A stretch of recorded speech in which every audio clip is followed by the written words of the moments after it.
this other fly, the AP Emerger Variation. I'll put the pink in here for right now. Well, here it is in pink. Here it is in chartreuse. And here it is in purple. In other words, the rib is purple. And here the rib is chartreuse. So you got chartreuse for the components. So, you know, you're still using the ice stub hare's ear coloration, and hare's ears. But the rib and your thread is either chartreuse and a rib, purple and a purple rib, or pink. I'm going to tie pink because that's what I stuffed in the bag and currently have in my bobbin. So I don't know which one works better. You know, I think you'd have to ask the fish that. So on this one, the hook's a 52-62. I'm using a number 10, but it's basically 2 extra long streamer / nymph hook, but 2 extra long. You don't need it any longer than that. I personally don't like lead underneath, and I didn't even bring it because I like to use my line to bring my fly down instead of using lead and so forth. I mean, right now you can't even use lead. You're supposed to be using lead substitute. Yeah, you can use lead. Okay, on this one, we're going to start our thread about 1/3 of the way back, leaving room for our thorax and our hackle and our head.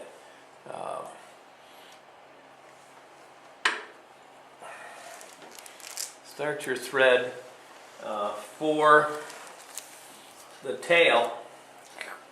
I'm going to use partridge, and in fact, where this came from, if you look at a partridge skin, it's up almost up to the tail. You get these longer, softer fibers that I kind of like to use for the tail.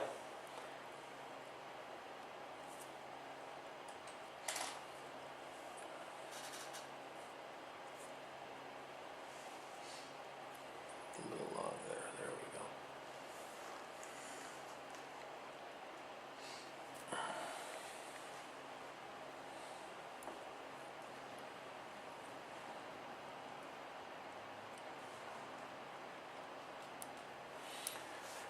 Okay, rib, this is pink Flashabou, because this is the pink fly. If I was doing a purple fly, I'd use purple Flashabou, or chartreuse, I'd use chartreuse, you know. So your rib is the same color as your thread. Whatever you're working with, that's what you're gonna deal with. So I don't know which color is best. I just thought some pink was something different, since we rarely ever do anything in pink. I thought, since you always use the pink thread though, or do you change the thread and the rib should be the same color. Whatever thread you're using, your rib should be the same color.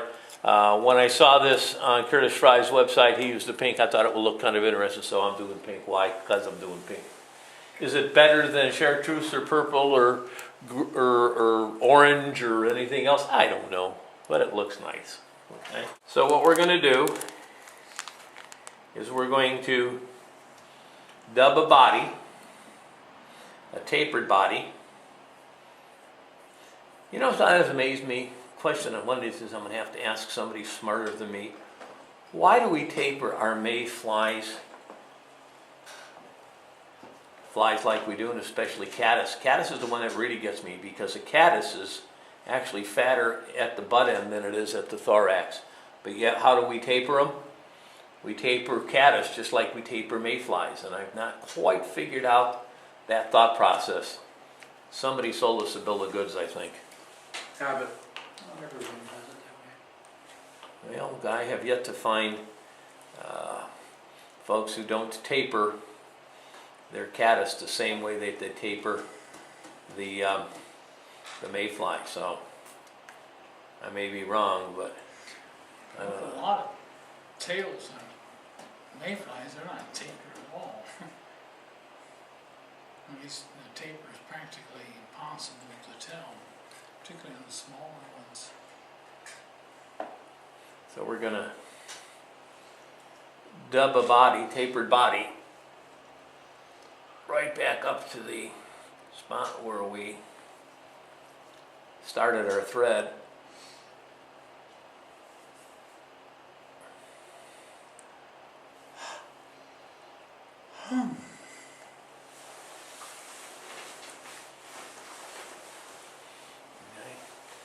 Rib, again, counter wrapping our rib.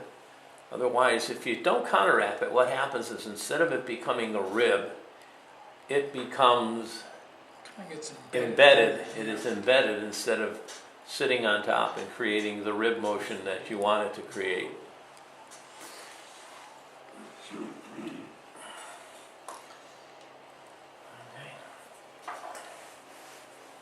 Then, simple, I'm using the SLF. You can use any ice dub or an SLF. This happens to be SLF hare's ear.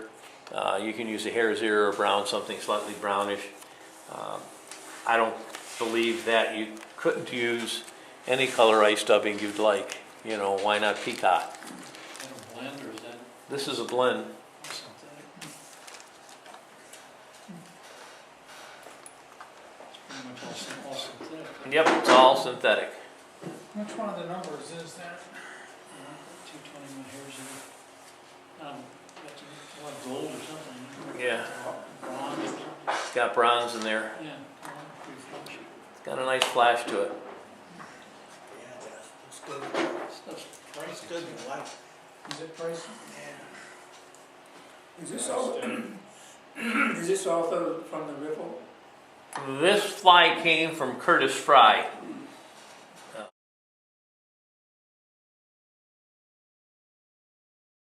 Now on this fly, if you'll notice, you see my thorax is rather short. It's only here. It's a little stubby thorax. It's not really large. It's really there to help hold up the partridge. And I grab a partridge feather. And again, now this is a lot longer hook. So how long is our partridge? What are we looking for? Something that is going to be at least to the point and maybe almost to the bend. You don't want it, if it's too long, again, it wraps, so you're going to want to do it. Same technique as before. You can use your hackle pliers or you can use your fingers. I do both. The tip tie, just peel back the fibers off the tip. I like to clip it early. I don't have to worry about cutting it later. That's a personal preference. And I've got one fiber I don't like hanging over there. There we go. Okay, lay down a nice base. Hackle pliers, fold. Now when you're folding, you're pulling back and up. And if you want to, you can just squeeze it and creates that nice angular fold. See that? All right. And just take, now if you notice, my first fiber, and I've done this so many times with partridge, my first fiber breaks. If you're looking at it from the front, it breaks at 3 o'clock. That's my first fiber. So now when I'm here at 9 o'clock, that's a half a turn, right? So now I know where one full turn is, and if I'm doing a turn and a half, there's a turn and a half, right? So instead of having my hackle always start out someplace and trying to figure out where my bind, I always like it to have the 3 o'clock break for my first hackle, and then I know where I'm at. So now I've got turn and a half, come back around here. I want to just go 2, so I'm going to pull off a few fibers. So when you tie it on the top, 3 o'clock's usually the first hackle Right. breaks off. Right, and there we go. Now I got 2 full turns.